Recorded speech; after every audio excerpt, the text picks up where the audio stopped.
ये एक कहानी है। शायद ये आपकी कहानी है, या शायद आपके टीम में बैठे उस कॉलीग की कहानी। ये कहानी है उस इंसान की जिसे हम कॉर्पोरेट वर्ल्ड में एक नाम से जानते हैं, द क्रेडिट टेकर। लेकिन आज हम सिर्फ उनके एक्शंस को सरफेस लेवल पर नहीं देखेंगे, हम गहराई में उतरेंगे। हम उनके अंदर झांक कर समझेंगे कि इस बिहेवियर के पीछे की साइकोलॉजी क्या है। ये जो सामने से दिखता है, ये असली कॉन्फिडेंस है या कॉन्फिडेंस का एक मुखौटा। चलिए इस मंथन को शुरू करते हैं। सोचिए, आपने एक बहुत ही क्रिटिकल प्रोजेक्ट पर हफ्तों तक, शायद महीनों तक काम किया है। वो प्रोजेक्ट सिर्फ एक टास्क नहीं था, वो आपका ब्रेन चाइल्ड था। उसकी हर एक डिटेल, हर न्यूआंस, हर स्ट्रेटेजिक डिसीजन आपकी सोच, आपकी मेहनत, आपकी कमिटमेंट का नतीजा था। आपने उसमें अपना सब कुछ डाल दिया था। याद कीजिए वो रातें जब टफ कॉल्स लेने थे और आप अकेले थे, जब रोड ब्लॉक्स आए और पूरी टीम स्टक थी, आप अकेले थे जो उन कॉम्प्लेक्स प्रॉब्लम्स को सॉल्व करने के लिए लेट नाइट स्ट्रेच कर रहे थे। वो सारी मेहनत, वो सारा मेंटल स्ट्रगल, सब अकेले शांति से किया गया। किसी ने उस प्रोसेस को, उस ग्राइंड को नहीं देखा, but you did it. You built it piece by piece. और फिर आखिरकार वो दिन आता है, presentation day, the big meeting. Boardroom में सब मौजूद हैं, सीनियर मैनेजमेंट है कि स्टेक होल्डर्स हैं, एनवायरनमेंट में एक टेंशन है, एक एंटिसिपेशन है। आप पूरी तरह से तैयार हैं अपने काम को, अपनी विजन को, उसकी पूरी जर्नी को प्रेजेंट करने के लिए। लेकिन इससे पहले कि आप एक लफ्ज़ भी कहें, कोई और खड़ा होता है और बेहद कॉन्फिडेंस के साथ आपके काम को अपना काम बना लेता है। The words echo in the room. So I drove this initiative and I brought it to a successful conclusion. और पूरा रूम उनकी बात सुनता है, उनके उस परसेप्शन ऑफ कॉन्फिडेंस को देखता है और मान लेता है। उस एक पल में आपकी सारी मेहनत, आपकी ओनरशिप आपके सामने से चली जाती है। यहाँ एक पल के लिए रुकते हैं। Let's pause here. वो जो आपको दिख रहा है, वो जो आउटवर्ड कॉन्फिडेंस लग रहा है, क्या वो सच में कॉन्फिडेंस है, या ये उसके पीछे छुपे किसी गहरे इमोशन का, किसी डर का एक कवर अप है? ये समझना बहुत ज़रूरी है। चलिए इस साइकोलॉजी को डिकोड करते हैं। आमतौर पर हम इस बिहेवियर को एरोगेंस या ओवर कॉन्फिडेंस समझ लेते हैं, लेकिन साइकोलॉजी कुछ और कहती है। अक्सर जो चीज़ सरफेस पर कॉन्फिडेंस दिखती है, उसकी जड़ें, उसकी रूट्स डर में होती हैं, एक गहरे प्रोफेशनल डर में। ये समझना बहुत ही ज़रूरी है। क्रेडिट लेने वाला इंसान अंदर से स्ट्रॉन्ग फील नहीं कर रहा, इनफैक्ट वो कॉम्पेंसेट कर रहा है। उनके अंदर कुछ कोर फियर्स होते हैं। पहला, फियर ऑफ बीइंग इनविजिबल। उन्हें लगता है कि अगर वो क्रेडिट नहीं लेंगे तो उनका एग्जिस्टेंस ही नोटिस नहीं किया जाएगा, उनकी आइडेंटिटी खो जाएगी। दूसरा, फियर ऑफ बीइंग इरेलेवेंट, एक अस्तित्व का डर कि उनके बिना भी काम चल सकता है, कि वो रिप्लेसेबल है। और सबसे गहरा डर, the fear of not being good enough. ये एक ऐसी इनसिक्योरिटी है जो उन्हें हमेशा प्रूव करने पर मजबूर करती है, भले ही वो क्रेडिट किसी और का हो। तो उनके माइंड में एक सिंपल लेकिन फंडामेंटली फ्लॉड इक्वेशन बन जाती है। रिकॉग्निशन इक्वल सेफ्टी, जब तक लोग मुझे पहचान रहे हैं तब तक मैं इस कॉर्पोरेट वर्ल्ड में सेफ हूँ। वैलिडेशन इक्वल्स आइडेंटिटी, जब तक लोग मेरे काम को, या जिसे मैं अपना काम कहता हूँ, उसको वैलिडेट कर रहे हैं, तभी मेरी कोई पहचान है। इसलिए क्रेडिट लेना उनके लिए साइकोलॉजिकल सेफ्टी और आइडेंटिटी तक पहुंचने का एक शॉर्टकट बन जाता है। It's not about the work, it's about survival. और यहाँ एक फंडामेंटल चॉइस सामने आती है जो हर प्रोफेशनल को करनी पड़ती है। आप क्या बिल्ड करना चाहते हैं, परसेप्शन या सब्सटेंस? सिर्फ अच्छा दिखने के लिए आउटकम्स का क्रेडिट लेना, या फिर रियल कैपेबिलिटी बिल्ड करना ताकि आप सच में वैल्यूएबल बन सकें? द क्रेडिट टेकर हमेशा फर्स्ट ऑप्शन को चुनता है, the easy way out, perception. क्योंकि सब्सटेंस बिल्ड करने में मेहनत लगती है, टाइम लगता है, और उस प्रोसेस में वो डर का सामना नहीं करना चाहते। आप विजिबल बनना चाहते हो या वैल्यूएबल। तो ये क्रेडिट टेकिंग दिखता कैसा है, वर्क प्लेस में इसके क्या साइंस हैं? ये हमेशा इतना ऑब्वियस नहीं होता जितना हमने शुरू में डिस्कस किया। अक्सर इसके साइंस बहुत सटल होते हैं, इतने सटल कि आप खुद पर डाउट करने लगते हैं कि आपने सिचुएशन को सही समझा या गलत। Let's look at some of these tactics. एक क्लासिक टैक्टिक है स्ट्रेटेजिक विजिबिलिटी। जब प्रोजेक्ट पर एक्चुअल मेहनत हो रही थी, द ग्राइंडिंग फेज, जब प्रॉब्लम सॉल्व हो रही थी, जब टीम को डायरेक्शन की जरूरत थी, तब ये लोग कहीं नहीं दिखेंगे। They will be missing in action.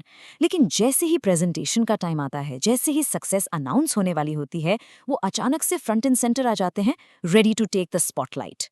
दूसरा पावरफुल टूल है लैंग्वेज फ्रेमिंग। मीटिंग्स में इस पर ध्यान दीजिए। बात वी डिड दिस से शुरू होती है और कॉन्वर्सेशन के एंड तक वो आई ड्रोव दिस या आई लेट दिस बन जाती है। ये वी से आई का शिफ्ट इतना सटल और स्मूथ होता है कि ओनरशिप कब रीराइट हो जाती है लोगों को पता ही नहीं चलता। वो इतने कॉन्फिडेंस से बोलते हैं कि बाकी लोग भी मान लेते हैं। और भी कुछ सटल साइंस हैं। फॉर एग्जाम्पल, वो अपने छोटे से कॉन्ट्रीब्यूशन को इतना एम्पलीफाई करेंगे जैसे वही सबसे क्रिटिकल पीस था। जो प्रोजेक्ट स्ट्रगल कर रहा था, द एफर्ट फेज, तब वो बिल्कुल साइलेंट रहेंगे, कोई ओनरशिप नहीं लेंगे। वो हमेशा डिसीजन मेकर्स के आसपास रहेंगे, not to contribute but to be seen. और सबसे क्लेवर टैक्टिक, कभी कभी वो क्रेडिट लेते भी नहीं, वो बस साइलेंटली अलाउ करते हैं लोगों को ये अज्यूम करने के लिए कि ये काम उनका है। उनकी साइलेंस उनका सबसे बड़ा टूल बन जाती है। तो इसका प्रोफेशनल इम्पैक्ट क्या होता है?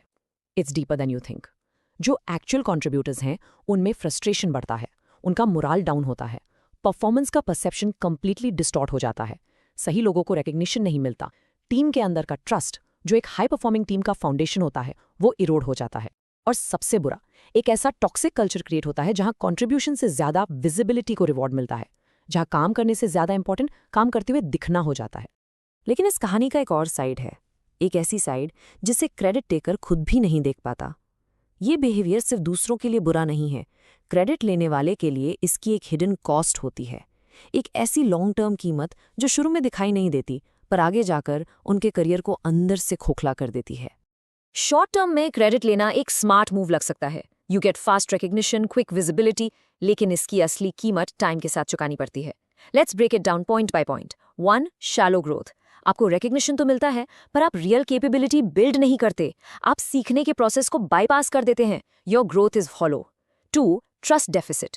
लोग नोटिस करते हैं, they might not say anything to you directly, पर उन्हें याद रहता है और धीरे धीरे आपके लिए प्रोफेशनल ट्रस्ट कंप्लीटली इरोड हो जाता है। लोग आपसे कोलैबोरेट करने से कतराते हैं। 3. Perception dependency. आपकी कॉन्फिडेंस इस बात पर डिपेंडेंट हो जाती है कि लोग आपके बारे में क्या सोचते हैं, ना कि इस पर कि आप एक्चुअली क्या डिलीवर कर सकते हैं। आप हमेशा एक परफॉर्मेंस मोड में रहते हैं, which is exhausting. 4. Exposure risk. एक दिन आएगा जब अकेले डिलीवर करने का प्रेशर होगा, जब कोई टीम नहीं होगी पीछे, और उस दिन आपकी परसेप्शन और आपकी कैपेबिलिटी के बीच का गैप सबके सामने एक्सपोज हो जाएगा। The house of cards will fall. 5. Fragile reputation. एक बार क्रेडिट टेकर का लेबल लग गया तो उसे हटाना ऑलमोस्ट इम्पॉसिबल है, ये आपके प्रोफेशनल ब्रांड का हिस्सा बन जाता है। And finally number 6, the insecurity loop. और यही सबसे बड़ी आयरनी है, आप क्रेडिट लेते हैं इनसिक्योरिटी से डील करने के लिए, लेकिन जितना ज्यादा क्रेडिट आप लेते हैं उतना ही आप अंदर से और इनसिक्योर होते जाते हैं, क्योंकि deep down you know the truth, you know you haven't earned it. तो इससे डील कैसे करें? अगर ये आपके साथ हो रहा है या अगर आप ये टेंडेंसी अपने अंदर रिकग्नाइज कर रहे हैं, तो इसका सोल्यूशन रिएक्शन में नहीं, एक मैच्योर स्ट्रैटेजी में है। एक ऐसी स्ट्रैटेजी जिसे हम कहते हैं the long game. Short term wins पर नहीं, लॉन्ग टर्म क्रेडिबिलिटी पर फोकस करना।